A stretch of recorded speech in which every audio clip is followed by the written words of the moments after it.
Hai semua, balik lagi sama gua Chan di segmen Lapar. Lah, penasaran.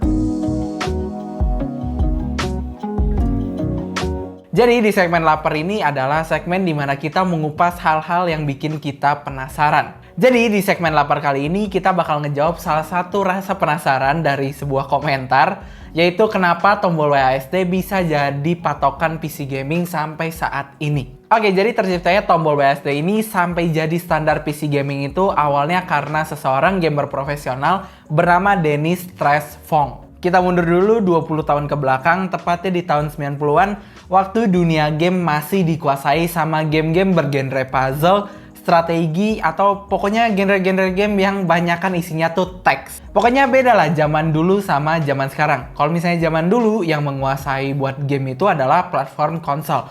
Sedangkan kalau misalnya zaman sekarang, platform PC yang jadi platform master race buat main game. Kepopuleran PC baru naik sebagai platform gaming pada tahun 1993 saat munculnya game bergenre FPS yang dibuat oleh perusahaan ID Software yang bernama Doom. Nah, pada masa-masa itu, game-game PC itu masih menggunakan arrow key untuk menggerakkan karakter gamenya. Kenapa begitu? Karena tombol arrow key dianggap sebagai tombol yang paling masuk akal sesuai dengan simbolnya.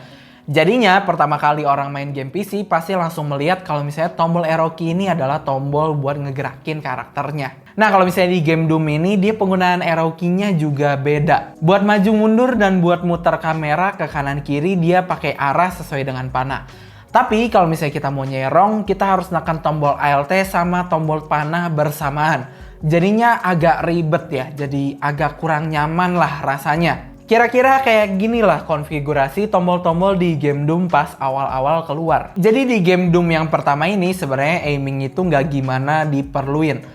Cuman tetap jadi masalah karena kontrolnya yang nggak enak, nggak nyaman dipakai. Terus gimana dong tombol WASD bisa menggeser penggunaan tombol-tombol arrow key sampai sekarang? Nah, sebenarnya nggak ada yang benar-benar tahu siapa orang yang pertama kali nemuin konfigurasi tombol WASD ini. Tapi nama yang tadi gue sebutin, Dennis Tresvong, dia adalah orang yang mempopulerkan konfigurasi tombol WASD ini. Dennis ini adalah seorang gamer profesional atau kalau sekarang kita sebutnya pro player. Jadi dia adalah seorang pro player di sebuah game FPS yang namanya Quake, buatan ID Software juga. Singkat ya, pada tahun 1997, si Dennis ini berhasil ngejuarain turnamen game Quake dengan mengalahkan Tom Entropy Kinsey dengan skor yang cukup jauh, yaitu 14-1. Tentu aja dengan kemenangan skor segitu, dia langsung jadi sorotan publik. Apalagi hadiahnya pas itu nggak tanggung-tanggung. Hadiahnya ini adalah Ferrari 328. Terus yang jadi sorotan lagi selain hadiahnya adalah cara mainnya yang aneh. Karena saat itu dia pakai config control WASD. Dalam sebuah interview, Dennis itu bilang, kalau misalnya kita gerak tuh pakai arrow key.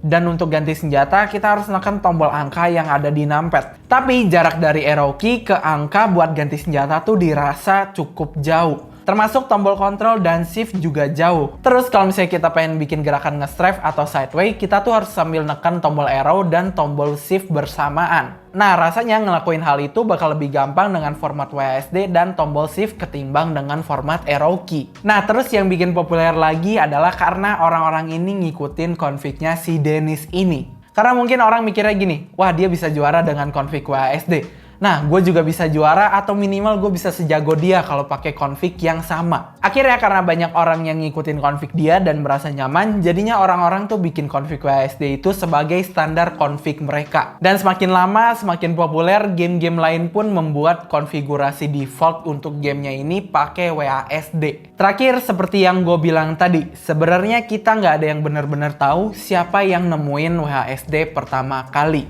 Dennis Tresvong sendiri ngomong, kalau misalnya dia sendiri nggak bisa bilang kalau dia adalah orang yang nemuin tombol WASD.